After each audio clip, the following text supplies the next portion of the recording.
Hello students, इससे पहले हमने यूनिट्स के बारे में पढ़ लिया था, फंडामेंटल यूनिट्स, ड्राइव्ड यूनिट्स। अब हम आज पढ़ेंगे डायमेंशन फॉर्मूले। अब डिफरेंट फिजिकल क्वांटिटी है, उनके डायमेंशन फॉर्मूले के बारे में हम आज पढ़ेंगे। तो पहले स्टार्ट करते हैं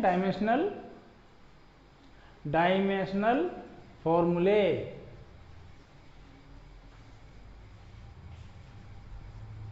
अब डायमेंशनल फॉर्मूले जैसे हमने पढ़ा, मास के लिए एम, लेंथ के लिए एल, टाइम के लिए टी, तो वो सिंबल हम यूज करेंगे। तो सबसे पहला मैं लिखने जा रहा हूं डिस्टेंस और लेंथ। डिस्टेंस, लेंथ, डिस्प्लेसमेंट, इन सब का यूनिट ऐसा यूनिट होता है मीटर। और dimension formula metre means length L, L1, m इसमें 0 है, t 0 है। जनरली अपने डायमेंशन फॉर्मूले MLT में ही लिखे जाएंगे। तो इसका डायमेंशन फॉर्मूला क्या हो गया? L1। दूसरा, अब डिस्टेंस, लेंथ, डिस्प्लेसमेंट का हो गया एरिया। एरिया की यूनिट क्या होती है? Metre square, length into width. तो इसका डायमेंशन हो जाएगा L2, दो बार लेंथ आ गई L2। सिमिलरली वॉल्यूम की यूनिट मीटर क्यूब, तीन बार लेंथ आ गया L3। ये तो आपके जनरल हो गए। थोड़ा फिजिक्स में मूव करते हैं। स्पीड और वेलोसिटी, बेसिकली दोनों फिजिकल क्वांटिटी डिफरेंट है। जो थोड़ा अगले थर्ड चैप्टर में स्पीड वेलोसिटी दोनों को पढ़ लेंगे। इसके बाद अगला चैप्टर आएगा। अब स्पीड का और वेलोसिटी का है। अब सिंपली मैथमेटिकल फॉर्मूला यूज कर रहे हैं। Speed equals to velocity, symbol इसका डिस्टेंस अपॉन टाइम। स्पीड और वेलोसिटी का सिंबल हमने बी यूज किया है, और स्पीड में तो होता है डिस्टेंस अपॉन टाइम, वेलोसिटी में डिस्प्लेस अपॉन टाइम। तो स्पीड डिस्टेंस अपॉन टाइम। अब इसका डायमेंशन फॉर्मूला लिखने जा रहे हैं स्पीड का। तो डी का डिस्टेंस का एल, टाइम का टी। तो ये हो जाएगा LT-1। ये आपका स्पीड और वेलोसिटी का डायमेंशन है, जो आपको लर्न रख लेना है एक बार। Speed LT-1। एक और आपको लर्न रखना है, वो है एक्सलरेशन। इसके बाद सारे अपने आप निकाल लोगे आप। Acceleration basically speed, distance upon time. Similarly acceleration का सिंबल ए यूज करते हैं, a equals to velocity upon time. अब वेलोसिटी का डायमेंशन क्या है? अभी निकाला है LT-1। वेलोसिटी का डायमेंशन LT-1। अब इसको लर्न कर लो। Learn by heart. T time का डायमेंशन टी, तो टी ऊपर जाके T-1 ऑलरेडी था, एक टी और चला जाएगा, ये हो जाएगा LT-2। ये दो डायमेंशन आप इस तरह से लर्न कर लो। नींदों में भी आपको जगह है। वेलोसिटी का डायमेंशन आप बोल दो LT-1, एक्सलेशन का डायमेंशन LT-2। बेसिकली ये भी फॉर्मूले से निकल रहे हैं। बाकी सारे फॉर्मूले याद कर लो, सारे डायमेंशन आप अपने आप निकाल लोगे। अब ये एक्सलेशन का निकाल लिया। इसके बाद हम नेक्स्ट फोर्स। अब फोर्स का फॉर्मूला क्या है? 9th-10th में पढ़ के आए हो आप। F equals to MA। F equals to MA। अब मास का डायमेंशन हो जाएगा m। एक्सलेशन का अभी निकला है LT-2। तो ये फोर्स का डायमेंशन हो गया LT-2, m LT-2। बेसिकली जब भी आप डायमेंशन फॉर्मूला लिखते हैं, जैसे ऐसे लिखा फोर्स का, फोर्स F, इधर लिख देता हूं फोर्स F। इसका डायमेंशन लिखा m LT-2। इसको ऐसे भी लिख सकते L1 M1 T-2। जनरली याद रखनी MLT-2। ये फोर्स का डायमेंशन हो गया। और ये इक्वेशंस हो गई, इनको डायमेंशन इक्वेशंस बोलते हैं। इधर फोर्स, जिस क्वांटिटी का डायमेंशन है उधर लिख दिया, बिग ब्रैकेट में इसको लिखते हैं हम। अगर एग्जाम में जैसे आपके आता है तो आपको बिग ब्रैकेट में लिखना होगा फोर्स। ये फोर्स का डायमेंशन, ये फोर्स की इक्वेशन हो गई, डायमेंशनल इक्वेशन। अब इसके बाद 6 के बाद अपना 7th राइट डाउन कर लो। 6 जैसे फोर्स का निकाल लिया। इसके बाद 6 यहां से लिख रहा हूं,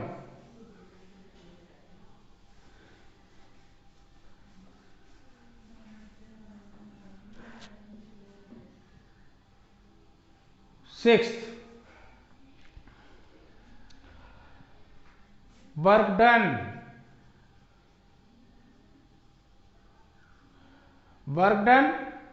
W, W इक्वल्स टू, देखो नाइन्थ में अप टू 10th क्लास बोलते हैं, 9 10 में अप टू 10th क्लास आप पढ़ के आए हो, force into displacement. Basically incomplete formula 11th में हम पढ़ लेंगे, 6th चैप्टर में आ जाएगा वर्क एनर्जी एंड पावर, उसमें देखिए formula F D cos theta. अभी सिंपल हम फॉर्मूला यूज कर रहे हैं, फोर्स और डिस्प्लेसमेंट, बेसिकली डिस्प्लेसमेंट होता है डी, जो displacement in the direction of the force. अब इसका डायमेंशन फॉर्मूला लिखने जा रहे हैं, एफ का डायमेंशन आपने अभी निकाला था, एक बार देखो रिकॉल कराता हूं आपको, एफ इक्वल्स टू क्या होता है, एम ए। आपको दो डायमेंशन फॉर्मूले याद करने के लिए कहा था, आपको दो को याद कर लो, velocity L T minus 1, acceleration L T minus 2। तो देखिए फोर्स अपने आप याद हो जाएगा, acceleration L T minus 2, M mass, तो एल टी माइनस 2 के आगे मास लगा दो, तो फोर्स का डायमेंशन क्या हो जाएगा, एम मास का, एक्सलेशन का L T minus 2, distance L, तो फाइनली इनका डायमेंशन क्या हो गया, M L T minus 2, L L L 2, M L 2 T minus 2, और ये आपका वर्क डन का डायमेंशन आ गया। This is the dimension of work done. अब देखिए जब भी कोई वर्क करते हो तो हम फिजिक्स में पढ़ते हैं, वर्क स्टोर्ड एज एनर्जी, जैसे किसी स्टोन को उठा के या ऊपर लेके चल जाते हो, ग्रेविटी छत पर ले जाके रख देते हो, तो वर्क डन होता है अगेंस्ट ग्रेविटेशनल फोर्स। तो नीचे गिरता है, विंडो पान को तोड़ सकता है, किसी के सिर पे गिरेगा, सिर को फोड़ देगा, यानी उसमें एनर्जी थी, तभी तो उसने वर्क किया। तो work always stored as energy. हम तेज दौड़ लगाने लगते हैं, सर्दी में भी हमें गर्मी लगने लग जाती है, पसीने आ जाते हैं, तो work convert into the energy. It means जो वर्क का डायमेंशन है वही एनर्जी का डायमेंशन आएगा। अब एनर्जी में इससे पहले आपने पढ़ी होंगी kinetic energy, kinetic energy, kinetic energy का फॉर्मूला इससे पहले आप पढ़ के आ चुके हैं, yes, half M B square. अब इसका डायमेंशन निकालते हैं, हाफ का कोई डायमेंशन नहीं होगा, नंबर है, मास एम, तो एम का मास का डायमेंशन एम, वेलोसिटी आपको कहा था, इसका डायमेंशन आप एक बार याद कर लो, वेलोसिटी का डायमेंशन एक बार या लर्न कर लेना, एल टी माइनस 1, तो वेलोसिटी का डायमेंशन एल टी माइनस 1, ये स्क्वायर। अब स्क्वायर को रिमूव कर दीजिए, M L two T minus 2, bracket हटा दीजिए, तो M L two T minus 2, ये देखो दोनों सेम, यानी जो वर्क डन का, यानी वर्क का सिंपल डायमेंशन है वही काइनेटिक एनर्जी का डायमेंशन है। नेक्स्ट आपका पोटेंशियल एनर्जी, पोटेंशियल एनर्जी। अब पोटेंशियल एनर्जी भी ये कौन सी, ग्रेविटेशनल पोटेंशियल एनर्जी है। आप 11th क्लास में इलास्टिक पोटेंशियल एनर्जी भी पढ़ोगे, इलेक्ट्रोस्टैटिक पोटेंशियल एनर्जी भी पढ़ोगे, मैग्नेटिक पोटेंशियल एनर्जी भी पढ़ोगे, जो आपके 12th में आएंगी। लेकिन अभी simply potential energy means gravitational potential energy, जो आप पढ़ के आए हो अप टू 10th क्लास। क्या फॉर्मूला होता है, M G H, M mass, G yes acceleration due to gravity, acceleration due to gravity, gravity होता है अर्थ के लिए, फाइनली जी क्या है, एक्सलरेशन है। तो एक्सलेशन का डायमेंशन मैंने आपको अभी बताया था, याद कर लो क्या था, यस एल टी माइनस 2।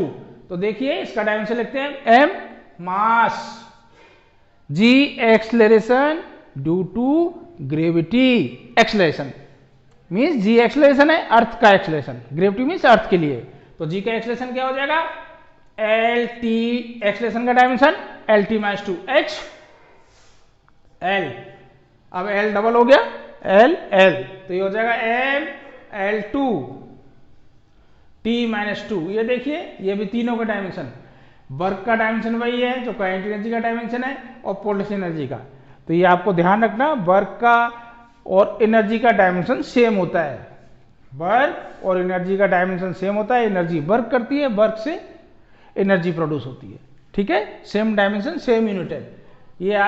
ये आपका वर्क डन का फॉर्मूला निकल गया। इसके बाद डायमेंशन निकल गए।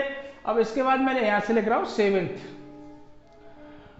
आपने इससे पहले पढ़ा है power, P equals to power लिख देता हूं, पावर, यस P का P सिंबल इसका, पावर का डेफिनेशन क्या थी? Rate of doing work known as the power. P equals to, ये सारे फॉर्मूले अप टू 10th क्लास आप पढ़ के आ चुके हैं। P equals to W upon T। W का हमने अभी अभी निकाला, W मीन्स वर्क डन, यहाँ T टाइम है, P पावर है, तो पावर का डायमेंशन क्या आएगा? W का डायमेंशन ये रहा, ये तीनों W के ही है, ये वर्क डन का ही रहा। वर्क डन एनर्जी का dimension same, mL2T minus 2, mL2T minus 2 upon T।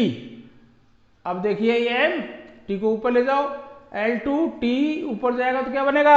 -1, तो T माइनस 3। ये डायमेंशन फॉर्मूला हो गया पावर का। Rate of doing work is known as the power. अब नेक्स्ट जो हम P, जो सिंबल यूज किया, P एक फिजिकल क्वांटिटी और है, उसको भी हम P लिखते हैं। Linear momentum, linear momentum symbol P, power को भी P लिखते हैं, लीनियर मोमेंटम को P लिखते हैं। लीनियर मोमेंटम क्या होता है? Product of mass and velocity of an moving object. Linear momentum क्या होता है? Product of mass and velocity of moving object is known as the linear momentum. हमें तो डायमेंशन निकालना है, तो डायमेंशन निकालो। P का डायमेंशन यानी लीनियर मोमेंटम का डायमेंशन m, मास वेलोसिटी LT माइनस 1, स्टार्टिंग में डिस्टेंस अपॉन टाइम, भूल जाते हो तो डिस्टेंस अपॉन टाइम, डिस्टेंस के लिए L अपॉन में टाइम है, वो ऊपर आके T माइनस 1 हो जाएगा। ये मोमेंटम का हो गया। एक P और है जिसको हम सिंबल यूज करते हैं, वो है आपका प्रेशर। प्रेशर, इसी को स्ट्रेस भी बोलते हैं, स्ट्रेस। इसका डायमेंशन भी यही आएगा, इसका सिंबल भी P, F upon A, force per unit area, force upon area. और फोर्स का डायमेंशन, फोर्स का डायमेंशन यहां से देखो, फॉर्मूला माइंड में लाओ, F इक्वल्स टू ma, और डायमेंशन बोलो फोर्स का क्या है? एक्सलेशन का डायमेंशन LT माइनस 2, तो उसके आगे मास का डायमेंशन लगाना है। एक्सलेशन का डायमेंशन LT माइनस 2, मास का m, mLT minus 2, area length into length, 2 बार लेंथ, तो L2। अब इसको थोड़ा सोल्व कर दीजिए, L2 पर जाएगा m, L2 पर जाके L 1 है, ये L माइनस 2 हो जाएगा, L माइनस 1 और T माइनस 2। ये आपका प्रेशर का आ गया। ये 3 P हैं जो जनरली हम यूज करते हैं। ये सारे फॉर्मूले वही है जो अब तक 10th क्लास तक आपके आ चुके हैं। तो ये आपका प्रेशर का है, P equals to F upon A, जिसका डायमेंशन फॉर्मूला आ गया m, L minus 1, T minus 2। अब देखिए, इसको रब कर देता हूं। 10th एंगल, जिसका formula theta equals to L upon R, arc upon radius. Theta equals to arc upon radius. Arc means length, तो इसका डायमेंशन L, रेडियस भी लेंथ L, तो फाइनली ये L0। तो इसका एंगल का डायमेंशन लेस, इसका कोई डायमेंशन नहीं होता, तो एंगल डायमेंशन लेस आएगा। दूसरा, इसके बाद 11 ट्रिग्नोमेट्रिक रेशियो, जो आप पढ़ के आए हो, sine theta, tan theta, cos theta. तो एक साथ ही बता देता हूं, ट्रिग्नोमेट्रिक रेशियो। अब इसमें साइन थीटा, पंडित बद्री प्रसाद याद किया होगा आपने। साइन थीटा क्या होता है? P upon H। Pandit Badri Prasad Harihari बोले, याद आ गया? Sine theta P upon H। P perpendicular, perpendicular का dimension L, hypotenuse it is also length L। ये भी डायमेंशन लेस, इसका भी कोई डायमेंशन नहीं होता। Similarly cos theta, base upon hypotenuse, base भी लेंथ, हाइपोटेन्यूज भी लेंथ, तो ये भी डायमेंशन लेस।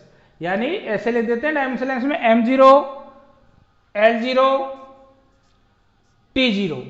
ये ऑल ट्रिग्नोमेट्रिक, मैंने 2 ही निकाले, all trigonometric ratios are dimensionless. वो टेन थीटा हो, कॉस थीटा हो, कोसेक थीटा हो, सेक थीटा हो, ये 6 है, सबके सब डायमेंशन लेस होते हैं।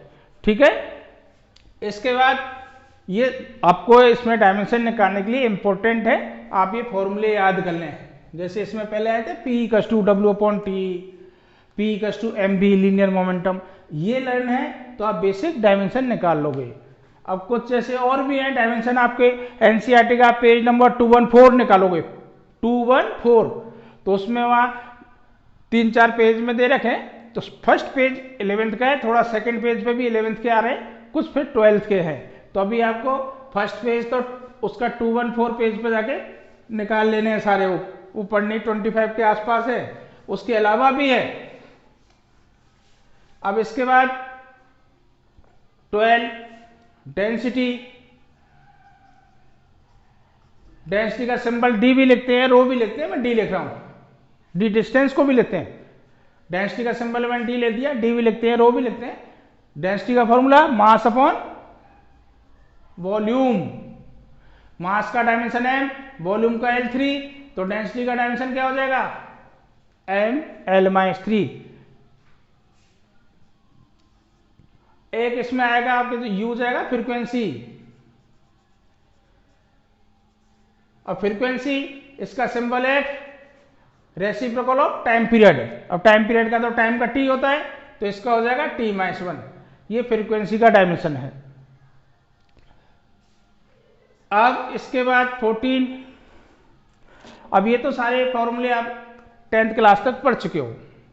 अब इसमें अगले 11th में आपकी आएगी लॉज ऑफ मोशन से ये टॉर्क शुरू हो जाएगा, टॉर्क।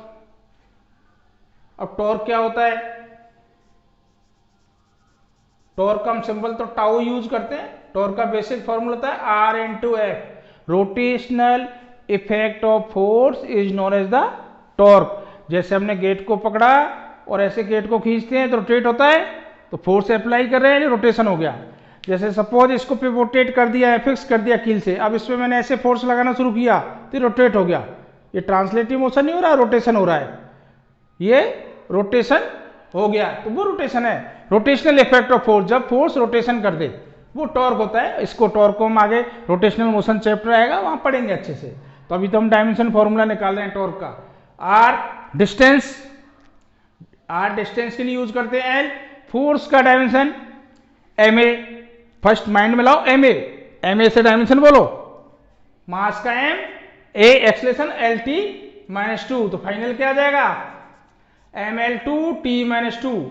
ml2T-2 इससे पहले भी आ चुका है आपका। तो ये आपका टॉर्क यही वर्क का था, यही काइनेटिक एनर्जी का था, यही पोटेंशियल एनर्जी का था। तो कभी कभी ऐसे भी क्वेश्चन पूछ लेता है, write two physical quantity having the same dimension. तो torque, work, kinetic energy, potential energy having the same dimension, that is ml2T-2। Torque के बाद देखो ये टॉर्क हो गया। अभी 11th के फॉर्मूले स्टार्ट हो गए। टॉर्क के बाद angular momentum, angular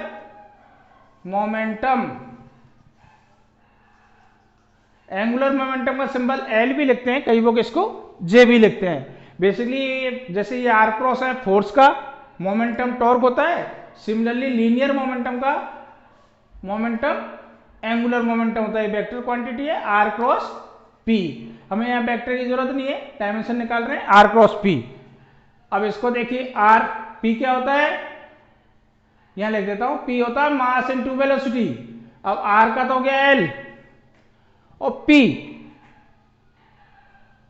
mass into velocity, मास का हो गया M, वेलोसिटी का LT-1, तो M LL कंबाइन कर दो, L1 + 1 2 T-1, ये एंगुलर मोमेंटम है। J लिख देता हूं, L यहां सिंबल में यूज कर रहे हैं एंगुलर मोमेंटम का, J सिंबल नहीं, L ऐसे कंफ्यूज हो गया। तो ये एंगुलर मोमेंटम का ये डायमेंशन फॉर्मूला आ गया ml2T-1।